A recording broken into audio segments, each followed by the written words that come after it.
ఆమేన్. అందరూ కూర్చుందాం. మనం యేసు ప్రభు సిలువకు వెళ్ళే ముందు కొన్ని ప్రశ్నలు యేసు ప్రభు వారిని అడిగినట్లుగా గత దినము సోమవారం మనం ఒక వాక్యాన్ని చెప్పుకున్నాం. ఏమని అడిగారు వాళ్ళు?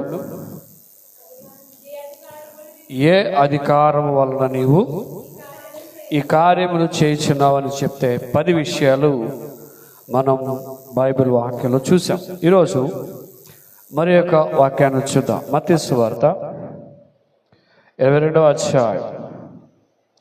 మత్తయి సువార్త 22వ అధ్యాయం 15 నుండి చదువుతూ వెళ్దాం. వెళ్ళి మాటలలో ఆయనను సిగ్గుపరచవలనని ఆలోచన చేయొచ్చు. బోధకుడా, ఓకే ఓకే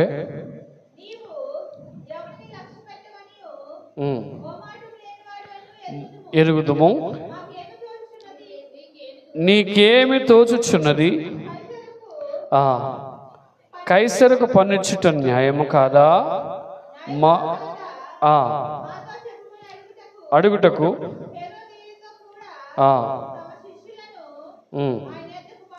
చూడండి, ఇక్కడ ఒక ప్రశ్న. ఈ శాస్త్రులు పరిసయ్యులు ఆయనను మాటలలో చిక్కుపరచాలి. అంటే ఎలాగైనా మాటల్లో దొరకపుచ్చుకోవాలి, యేసు ప్రభువుని పట్టుకోవాలి. బైబిల్లో ఒక మాట, విస్తారమైన మాటలలో మీరు 10 మాటలు మాట్లాడండి, అందులో ఏదో కూడా దోషమైన మాట ఉంటుంది. అందుకే వాళ్ళు ఎలాగైనా చిక్కించుకోవాలి అని ప్రయత్నం చేస్తున్నారు. అప్పుడు 16వ వచనం అంటాడు, బోధకుడా నీవు సత్యవంతుడు అయ్యుండి సత్య మార్గము, దేవుని మార్గము సత్యముగా బోధిస్తున్నా. ఎవరిని లక్ష్య పెట్టడంట? మొహమాటం. మీకు యేసుప్రభుని శిష్యులు అడుగుతారు కదా, మీరెవరు? యేసుప్రభు గురించి ఏమనుకుంటున్నారు అంటే, కొంతమంది ఏలియా అని, కొంతమంది బాప్తిస్మ ఇచ్చే యోహాను అని చెప్పుకుంటున్నారు కదా. బాప్తిస్మ ఇచ్చే యోహాను కూడా మొహమాటం లేకుండా మాట్లాడేవాడు. యేసుప్రభు వారు కూడా ఎలా మాట్లాడేవారు? మొహమాటం లేకుండా. ఎవరిని లక్ష్య పెట్టకూడదు. దేవుని పనిలో దేవుని వాక్యాన్ని బోధిస్తున్నప్పుడు, దేవుని గురించి చెప్పేటప్పుడు మొహమాటం మనకి ఉండకూడదు. ఒక వ్యక్తి తప్పు చేస్తున్నాడు, ఒక వ్యక్తి త్రాగుతున్నాడు, ఆ వ్యక్తికి ఏం చేయాలి? మొహమాటం లేకుండా చెప్పాలి. ఒక వ్యక్తి పాపం చేస్తున్నా, అమ్మ నువ్వు పాపం చేస్తున్నా, పాపం చేయకని చెప్పాలి. యేసుప్రభు అదే చేశాడు.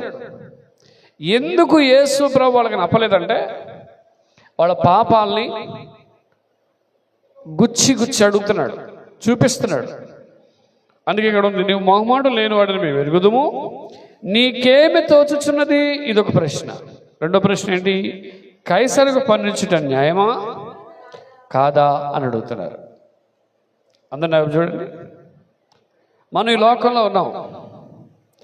ఈ లోకంలో ప్రభుత్వం కింద మనం ఉన్నాం. మనకు ఒక ఆధార్ కార్డు ఉంది, ఉందా? ఆధార్ కార్డు ఉంది కాబట్టి ఈ లోకంలో మనం ఉన్నాం కాబట్టి, ఒక ప్రభుత్వం కింద ఉన్నాం కాబట్టి ప్రతి దానికి వాటి ట్యాక్స్, పన్ను కట్టాలి. మనం తెలియకుండానే కొన్ని పన్నులు కడతాం, తెలుసా మీకు? మనం తెలియకుండా మీరు సబ్బు కొంటారా? సబ్బు, ఆ సబ్బులోనే ట్యాక్స్ ఉంటుంది. అమ్మేవాడు ట్యాక్స్ కట్టాలి, కొనుక్కునేవాడు మనం కూడా ట్యాక్స్ కడతాము. ఈ మధ్య జిఎస్టీ వేశాడు. అంటే ప్రభుత్వం కింద మనం ఉన్నాం కాబట్టి పన్ను చూడండి, ఇంటి పన్ను కట్టాలి. కట్టకపోతే, ఇంటి పన్ను కట్టకపోతే ఏం చేస్తాడు? ఇల్లు ఎవరిది? వాళ్ళదా? మీదా? మీ పేరు మీద ఉంది కానీ మీరు ఏం కట్టలేదు. ఆ పనికి మాలి 1000 రూపాయలు కట్టలేదని ఏం చేస్తాడు? ఆ 1000 రూపాయలు గవర్నమెంట్ కట్టాలి. దాని అర్థం తెలుసా? ఈ భూమి మీద నువ్వు రెంట్ కొన్నట్టు లెక్క. అర్థమైంది? అర్థం లేదు. మా చెల్లమ్మ గారు మంచి ఇల్లు కట్టుకున్నారు, అంతేనా? ఇప్పుడు ఇల్లు కట్టుకుని ఇల్లు చూసుకొని నా ఇల్లు అన్నారు. ఓకే, మీ ఇల్లు వెరీ గుడ్. మరి పన్ను కట్టకపోతే తాళం వేసేస్తాడు. మీరు ₹1,00,00,000 కట్టండి. ఇక్కడ యేసు ప్రభువారిని వారు ఎలా ప్రశ్నిస్తున్నారంటే, కైసరికి పన్ను కట్టాలా వద్దా అని అడిగారు. అప్పుడు యేసు ప్రభు ఏం చెప్పాడు?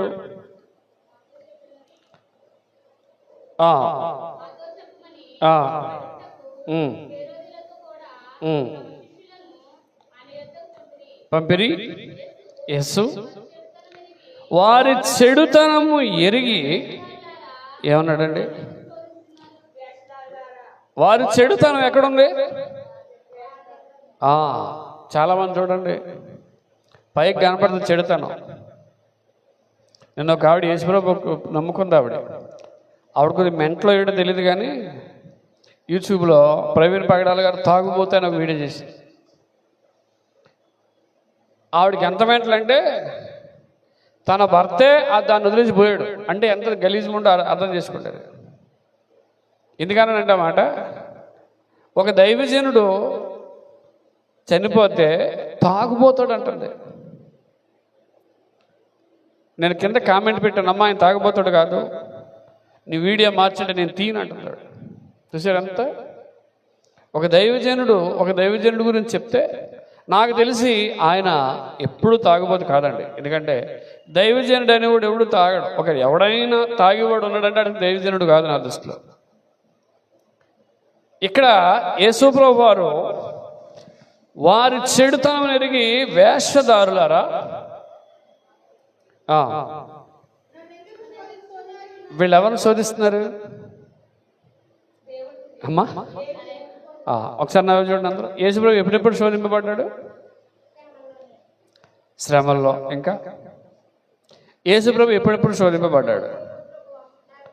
40 రోజులు ఉపవాసం ఉన్నప్పుడు దేంతో శోధింపబడ్డాడు? సాతాను చేత శోధింపబడ్డాడు.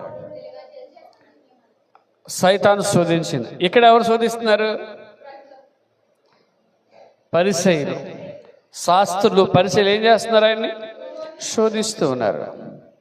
అని యేసు ప్రభువు వారు ఒక మాట చెప్తారు, శోధనలో ప్రవేశించుకున్నట్లు మీరు మెలకువగా ఉండి ప్రార్థన చేయండి అన్నాడు.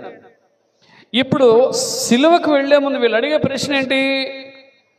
కైసరికి పన్నుచడం న్యాయమా కాదా? అప్పుడు వారి చెడుతనం ఎరిగి వేషధారులారా అన్నాడు. ఏమన్నాడు? ఇంకో దగ్గర మూర్ఖులారా అన్నాడు. ఏమన్నాడు?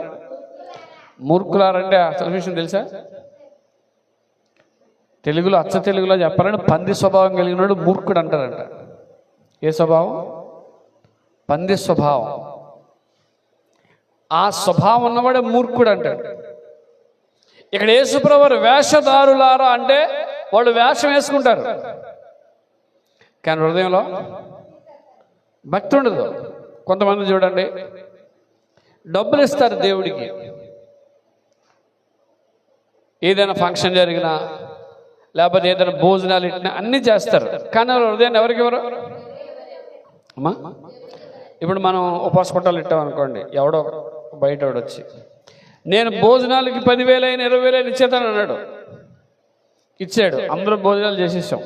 సాయంత్రం ఇప్పుడు ఫుల్గా తాగి వచ్చి అయ్యారని నాకు కొంచెం ప్రార్థన చేయండి అన్నాడు అనుకోండి, ఎటువంటిది అమ్మా? ఆడు 10,000 ఇచ్చాడు దేనికి? కానీ వాడు జీవితం మారలేదు. మనస్సు మారకుండా నువ్వు ఎక్కడికి వెళ్ళి ఏం చేసినా అది ఉపయోగం. అందుకే వేషధారులారా అన్నాడు. ఏమన్నాడు అంటే వేషం వేసుకుంటాడు. అప్పుడప్పుడు మనం వేషాలు వేస్తుంటాం, తెలియని వేషం. వేషధారులారా,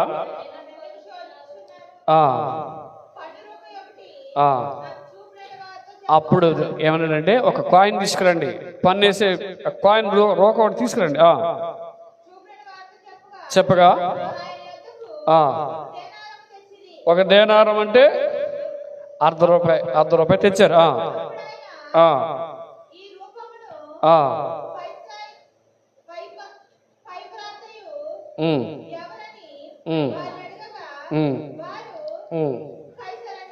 చూడండి, మీకు ₹10 కాయిన్ ఉంది, ఆ కాయిన్ మీద ఏముంటుంది? ఒక రూపం, అది 3 సింహాల రూపం ఉంటుంది మనకైతే. అప్పుడు కైసరు ఉన్నాడు కాబట్టి కైసరు యొక్క రూపం ఉండేది అందులో. అప్పుడు దేవుడు ఏమన్నాడు, కైసరు రూపం ఉందంటే కైసరిది కైసరికి కట్టండి, దేవుడిది దేవునికి ఇవ్వాలి. అబ్బాయి నేను దేవుడికి ఇస్తానండి, మరి నేను ప్రభుత్వానికి ఇవ్వనండి, కుదరదు. రేషన్ కార్డు తీసేస్తాడు, ఏ కార్డు, రేషన్ కార్డు తీసేస్తాడు.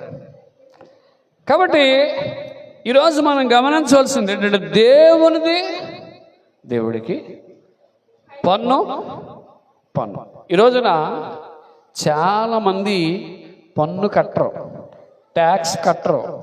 మీకు బాగా అర్థం చెప్తా, అందరూ చూడండి. ట్రాఫిక్ పోలీస్ ఆ సెంటర్లో ఉన్నాడు అనుకోండి, ఇటు 100 బైకులు ఆగుతాయి, ఇటు 100 బైకులు ఆగుతాయి. ఎందుకు? ఏ డబ్బులు కట్టలేదు వాళ్ళు. ట్యాక్స్ అంటే లైసెన్స్ ఉంటుంది ఎవరికి, ఒకటి. 2 ఇన్సూరెన్స్, రెండోది ఏంటి, ఇన్సూరెన్స్ మహా అయితే సంవత్సరానికి 1500 అవుతుంది. ఎవడు కట్టడం, కట్టకుండా ఏం చేస్తారో అలా తప్పించుకుని తిరుగుతారు. నేను ఎక్కడికి వెళ్ళి ఆపేసిన అన్నీ ఉన్నాయి సార్ అంట. ఈవెన్ పొల్యూషన్ కూడా ఏం చేస్తాను, ఎందుకో తెలుసు. ఎక్కడికైనా వెళ్ళినప్పుడు ఆపాడు అనుకోండి, ఆడు బ్యాట్ తర్వాత విషయం, మన టైం వేస్ట్. నీ బండి ఎట్టుకు వెళ్ళిపోతాను, లేదా చాలా ఆడు బెదిరిస్తాడు వాళ్ళని. ఆడికి ఎందుకు బెదరాలి? మొన్నసారి పట్టుకున్నాడు నన్ను, అన్నీ ఉన్నాయి సార్ అన్నాను. హెల్మెట్ ఏం చేశానంటే హ్యాండ్లకి మిర్రర్ ఉంటుంది, మిర్రర్ తగిలించారు. ఎందుకు పెట్టుకోలేదు? ఫైన్ కట్టు అన్నాడు. ఉంది కదా మరి ఎందుకు పెట్టుకోలేదు అన్నాడు. అయితే పెట్టుకుంటాను సార్, పెట్టుకో అన్నాడు. అప్పుడు వెళ్ళిపోన్నాడు. అంటే ఆడు ఉద్దేశంలో దేవుడిది దేవునికి ఇవ్వాలి, కైసరిది కైసర్. అయితే ఇక్కడ ఎందుకు ఈ పాయింట్ నేను రైట్ చేశానంటే కొన్ని విషయాలు చూపిస్తాను. వీళ్ళు ఎంత తెలివైన వాళ్ళంటే పన్ను కట్టాల్సి వచ్చినప్పుడు దేవుడే మా రాజు అంటున్నారు. ఏమంటున్నారు? పన్ను కట్టాల్సి వచ్చినప్పుడు దేవుడే. కైసర్ మంచోడు కాదు. ఎవరు మంచోడు కాదు? యేసు ప్రభు సెలవుకి వచ్చేటప్పటికి యేసు ప్రభు రాజు కాదు. ఎవరు మాకు రాజు? కైసరే మాకు రాజు అన్నారు. మీకు చూపిస్తాను అన్ని. చూద్దాం ఒకసారి, చూద్దామా? ఒక 5 విషయాలు చెప్తాను. యోహాను సువార్త 19వ అధ్యాయం 14వ వచనం. యోహాను సువార్త 19వ అధ్యాయం 14వ వచనం. ఒక మనుష్యుడు 19:14 దినము. ఓకే. అతడు ఇదిగో మీ రాజు అని యూదులతో చెప్పగా అందుకు వారు ఏమంటున్నారండి? ఇతనిని. మరి ట్యాక్స్ కట్టేటప్పుడు ఏమంటున్నారు? దేవుడే మా రాజు అన్నారు. ఇప్పుడు ఇదిగో మీ రాజు అంటే ఏమంటున్నారు? సంహరించుము. సిలువేమని ఏం చేశారు? కేకలేశారు. చదమ్మా. మీ రాజును. ఇప్పుడు పిల్లలు ఏమంటున్నాడు? మీ రాజు అన్నారు కదా, మీరు ముందేమన్నారు? మా రాజు. ఏ రాజు? మా రాజు అన్నారు కదా. ఈ రాజును సిలువేయమంటారా అని అడిగారు. అప్పుడు వాళ్ళు ఏమంటున్నారు? కైసరు తప్ప. ఏమన్నారు అప్పుడు? ఇప్పుడు అది చదివిన తర్వాత మీకు ఏమర్థమైంది?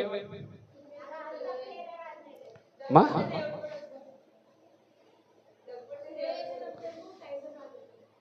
సిలువేసేటప్పుడు కైసరు రాజు అంటున్నారు. సిలువకు ముందు యేసుప్రభువే రాజు, ఆయనేమా రాజు అన్నారు. దీన్ని బట్టి మీకు ఏమర్థమైంది? ప్రజలు 2 నాలుకలు ఉంటాయి. ఎన్ని నాలుకలు? అప్పుడే మీరు చాలా మంచోళ్ళు అంటారు. తర్వాత ఆడా సరే, మనిషి స్వభావం రెండు రకాలుగా ఉంది. మీ రాజును సిలువ వేయుదునా అని అడిగాడు. అప్పుడు వాళ్ళు ఏమంటారు? ఈయన మాకు రాజు కాదు. చదమ్మా. కైసరు తప్ప వేరొక రాజు లేడు. నిజంగా ఒక మనిషిలో రెండు క్వాలిటీస్ ఉంటాయి. ఇవే మనం చూడండి, మనకు అన్ని బాగున్నాయి అనుకోండి, దేవుడు గొప్ప దేవుడు అండి. దేవుడు ఎంత గొప్ప దేవుడో. ఏదైనా చిన్న జరగకూడదు జరిగింది అనుకోండి, దేవుడు ఎందుకు ఎలా చేశాడు? దేవుడు ఎందుకు ఎలా చేశాడు? ఇందాక పరవచ సూర్యనారాయణ గారు అని ఆయన వాక్యం పెట్టాను. ఆయన చనిపోయిన ప్రవీణ్ పడాల గురించి చెప్తున్నాడు. ఆయన చెప్తూ ఉన్నప్పుడు ఆయన అన్నాడు, అందరూ ఆయన గురించి బాధపడుతున్నారు. ఆయన చనిపోయి హతసాక్షి అయిపోయి ఆయన సింహాసనం కింద మొర్ర పెడుతున్నాడు. నాదా సత్యస్వరూపి ఎందాక తీర్పు తీర్చకయిందు అని చెప్పేసి ఆయన సింహాసనం కిందకి వెళ్ళిపోయాడు. దేనికి స్తోత్రం చెప్పండి. ఎక్కడికి వెళ్ళిపోయాడు? ఆయన చనిపోయాడు. హతసాక్షులైన వాళ్ళందరూ ఎక్కడ ఉంటారు తెలుసా? ఆయన సింహాసనం ఉంటే ఆ సింహాసనం కింద ఎక్కడ? అప్పుడు దేవుడు అంటాడు, ఇంకా లెక్క పూర్తి అవ్వాలి, ఇంకా చాలా మంది అలాగా చనిపోయేవారు ఉన్నారు. నేను అందుకే మన పాట పాడాం కదా, హతసాక్షివై నీ సాగి దేశం పాట పాడుతుంటాం మనం.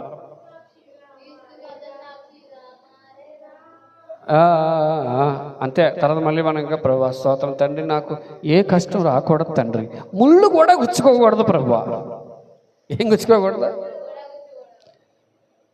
మంచి వేసవకాలం రాత్రిపూట కరెంట్ తీసేసాడు అనుకోండి, ఏసీ ఆగిపోతే, ఫ్యాన్ ఆగిపోతే ఏమంటాం?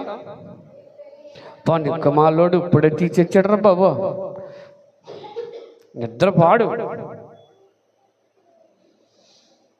ఈరోజు రెండు స్వభావాలు ఉండకూడదు మనకి. ఎన్ని స్వభావాలు ఉండకూడదు చెప్పండి. వీళ్ళు ఇంకా రెండోది, వీళ్ళు ఇంకా ఏం చేశారు? లోకాసు వార్త 23వ అధ్యాయం, తొందరగా 23వ అధ్యాయం 2వ వచనం. లోకాసు వార్త 23వ అధ్యాయం 2వ వచనం.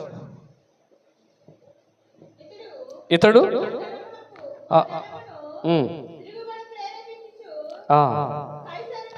కైసరునకు పన్నియవదనియు తానే క్రీస్తును ఒక రాజనియు చెప్పగా మేము వింటిమని ఏం మోపారు?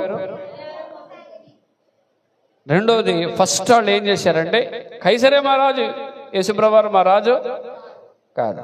మనం మొన్న మట్లాద్వారం అయిపోయింది కదా, ఆ రోజు ఏమన్నారు? హోసన్నా జయము, ఇదిగో నీ రాజు భారవాహకులకి గాడిద మీద వచ్చుచున్నాడు అనగానే హోసన్నా హోసన్నా జయము అన్నాం. అంతే అన్నారు లేదా? మీరందరూ మట్టలు ఇచ్చారా? మట్ల నేను నిన్న యూట్యూబ్లో కొన్ని షార్ట్స్ చూస్తున్నప్పుడు, అది ఏ దేశమో తెలియదు, అది ఏ ప్రాంతమో తెలియదు, కానీ అక్కడ ఎలాంటి మట్టలు లేవు. ఎలాంటి మట్టలు లేవు. వాళ్ళు ఏం చేశారంటే, వెంటనే మామూలు ఈ నారింజ ఉంటాయి కదా, నారింజ ఆ ఆకులాంటి పట్టుకొని పట్టుకొని ఎక్కేశారు, కొండ ఎక్కుతున్నారు వాళ్ళు. అప్పుడు నాకు అనిపించింది, ఏదో ఒకటి పట్టుకెళ్తున్నారు కదా, వాళ్ళు ఎందుకు పట్టుకెళ్తారు? మా రాజు అన్నారు. ఇప్పుడు గాడిద మీద తీసుకెళ్ళాడు, బట్టలన్నీ కొత్త బట్టలు పరిచారంట. ఏ బట్టలు అంటే గాడిద కూడా కింద కాలు పెట్టినప్పుడు అన్ని దేని మీద మడిచారు? అంత గొప్పగా మా రాజు అన్నప్పుడు ఇక్కడ ఏమంటున్నారు? ఇప్పుడు నేరం ఏం మోపుతున్నారు? మళ్ళీ చదువు. మరి ఇతడు ఏం ప్రేరేపిస్తున్నాడు? ఒక తిరుగుబాటుని ప్రేరేపిస్తున్నాడు. ఏం తిరుగుబాటాడా? చూడండి, ఇందాకేం చదివే మీరు? ఇందాకేం చెప్పాడు యేసుప్రభువు వారు? కైసరిది దేవుడిది. ఇప్పుడు ఈయన కైసరికి పన్ను కట్టొద్దని అన్నాడా?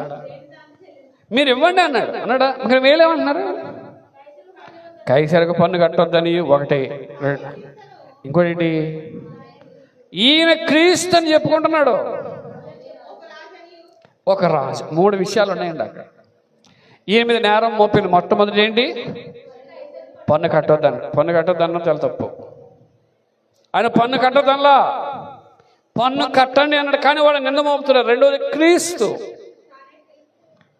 పాత నిబంధనలో యేసు ప్రభు క్రీస్తుగా వస్తాడని, మెస్సీగా వస్తాడని వరకు తెలుసు. కానీ వాళ్ళు ఏం చేశారంటే ఆయన నమ్మలేదు. క్రీస్తునియు ఇంకోటి ఏంటా, నేనే రాజునని చెప్పుకుంటున్నారని నేరం మోపారు. చదవంటారు అది.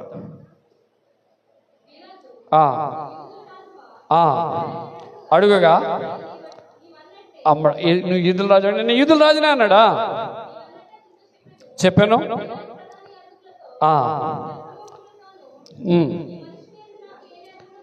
ఈ మనుష్యుని నాకు ఏ నేరము అందరు దేవుని స్తోత్రం చెప్పండి. ఒకసారి చప్పట్లు కొడతాం అందరూ. ఏం కొట్టారండి చప్పట్లో.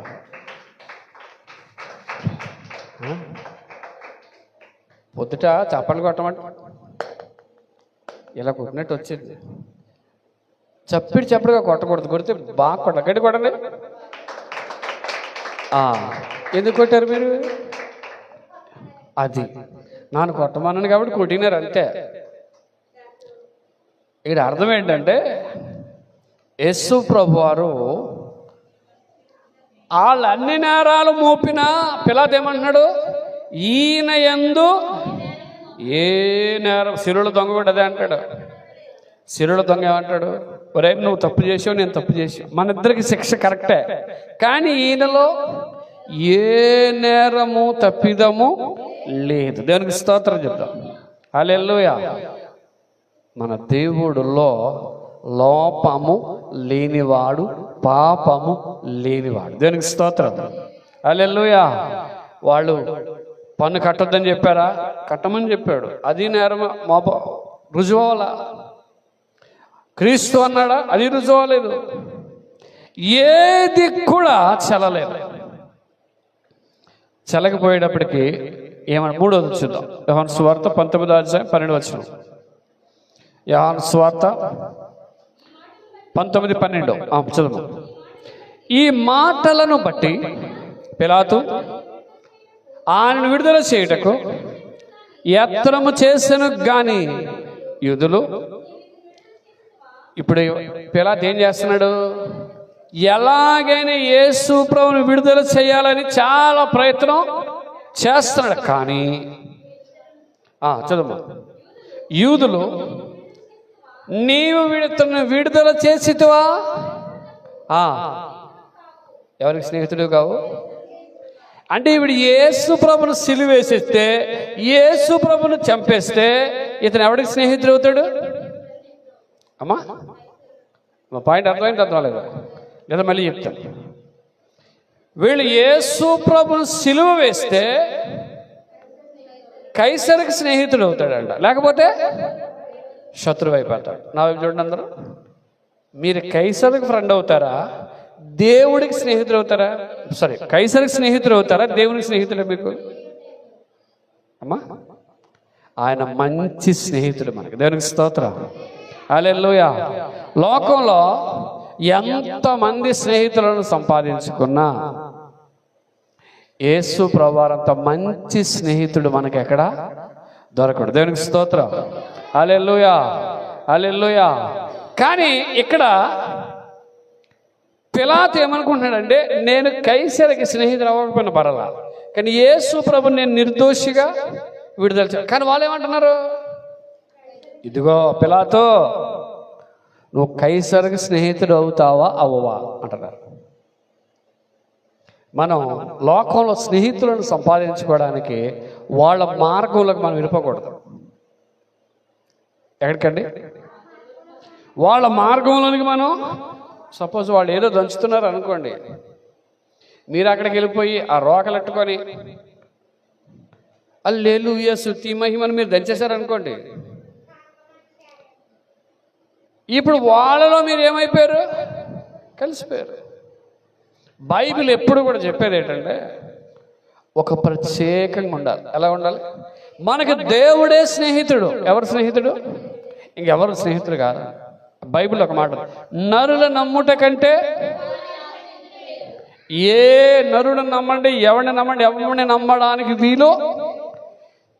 ఇప్పుడు కైసరు స్నేహితుడా అంటే మన కైసరు మనకు స్నేహితుడు కాదు. మన స్నేహితుడు ఎవరు? యేసుప్రభు. దేవునికి స్తోత్రం. ఈ యొక్క పరిశుద్ధ వారంలో మనము నేర్చుకునే ఒక పాఠం ఏంటంటే మన స్నేహితుడు యేసుప్రభు. ఇంకొకటి చూద్దాం. యోహాను సువార్త 19:15. అందుకు వారు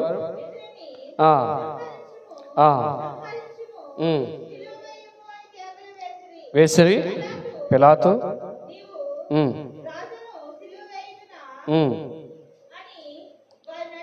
అడుగగా కైసర్ తప్ప వేరొక రాజు మాకు లేడు అని ఎందుకు చెప్పారని మనం ఇక్కడ ఆలోచన చేస్తే, యేసు ప్రభువును రాజుగా వాళ్ళు తృణీకరిస్తున్నారు. ఏం చేస్తున్నారు? మాకు రాజు వద్దు, మాకు యేసు ప్రభు రాజుగా ఉండొద్దు. అప్పుడప్పుడు మనకు కూడా దేవుడు అంటే గిట్టదు, లోకం అంటే గిడుతుంది. పొద్దుట మేము సండే స్కూల్ ట్రైనింగ్కి వెళ్ళాం, ఇక్కడ అనపర్తిలోనే. ఆ పాస్టర్ గారు చెప్పినారు, చాలా మందికి చెప్పాను అయ్య గారు అన్నాడు. అందరూ రారు, అందరికీ ఆ భారం ఉండదు, అందరికీ ఆ యొక్క మూడ్ ఉండదు. మూడ్ అంటే నేను చెయ్యాలి, నేను పని చేయాలని తపన ఉండదు. ఈరోజు దేవుడు రాజును తృణీకరిస్తున్నారు. ఆఖరి ఒక పాయింట్ చదివి ముగించుకుందాం. ఇప్పుడు కైసరు మనందరికి ఎలా కనిపిస్తున్నాడు? ఇప్పుడు రాజుగా, లోకాధికారిగా కనిపిస్తుంది. కానీ బైబిల్లో మనం చదివితే కైసరు కుటుంబంలో కూడా పరిశుద్ధులు బయలుదేరారు. దేవునికి స్తోత్రం. ఎవరు? కైసరు కుటుంబంలో కూడా. నేను ఈ వాక్యాన్ని చదివేటప్పుడు నేను పొద్దుట రాస్తున్నాను వాక్యం, ఉదయమే రాశాను ఈ వాక్యం. దేవా, నువ్వు ఎంత గొప్ప దేవుడవు తండ్రి. లోకములో ఉన్నవారిలో కూడా కైసరు కుటుంబంలోంచి కొంతమందిని పరిశుద్ధులుగా చూద్దాం. ఫిలిప్పీయులకు రాసిన పత్రిక 4:22. ఫిలిప్పీయులకు రాసిన పత్రిక 4:22.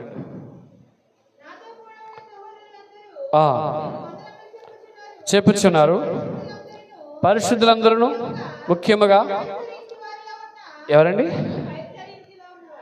ఇందాక కైసర్ ఎవరు? లోకంలో వాళ్ళకి రాజని చెప్పుకుంటున్నారు కదా.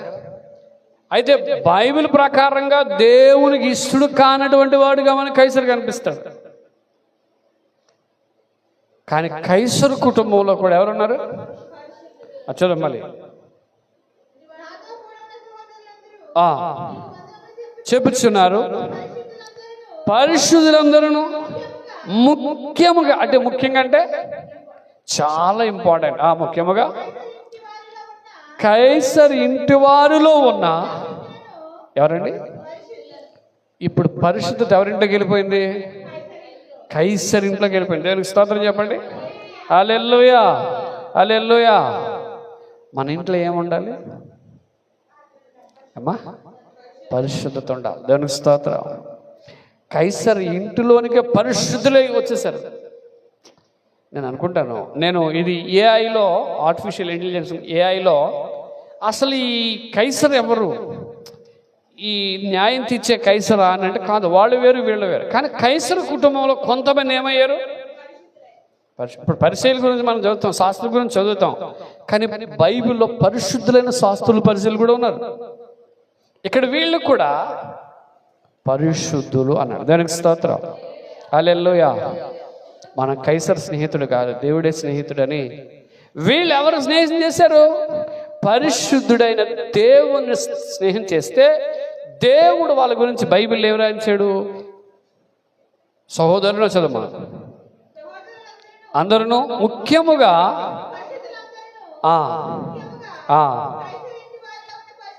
కైసర్ ఇంటి వారిలో ఉన్న వారందరూ పరిశుద్ధులే. దానికి స్తోత్రం.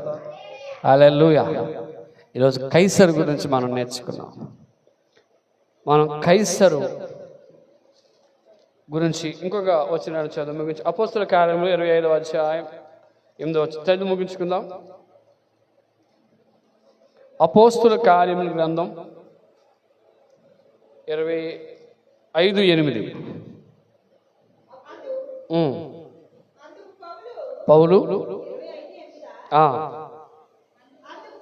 పౌలు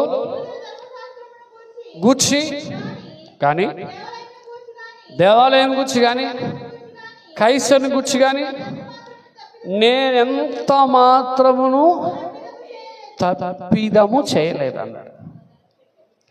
ఇప్పుడు పౌలు గారు ఒక డిఫెన్స్ చేసుకుంటున్నాడు. ఏంటంటే డిఫెన్స్ అంటే ఆయన చెప్తున్నాడు. మళ్ళీ చదువు. మరి పౌలు చూడండి, యూదుల ధర్మశాస్త్రమును కానీ, దేవాలయమును కానీ, కైసరుని గురించి కానీ ఎంత మాత్రమును తప్పిదమో చేయలేదు. అంటే ఇక్కడ అర్థం ఏంటి తెలుసా?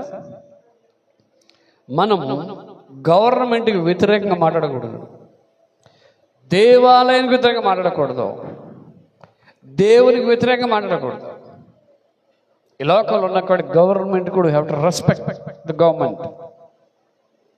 ప్రభుత్వాన్ని కూడా మనం ఏం చేయాలి? గౌరవించాలి. ఇప్పుడు కలెక్టర్ గారు వచ్చారనుకోండి, గౌరవించండి. నేను ఎవరిని గౌరవించను అనడానికి లేదు, అందరినీ గౌరవించండి. ఇక్కడ మళ్ళీ చదువు. మరి 28 ధర్మశాస్త్రం అని అంటే ధర్మశాస్త్రం తప్పు చేయలేదు. ధర్మశాస్త్రం నేనే తప్పు చేయలేదు.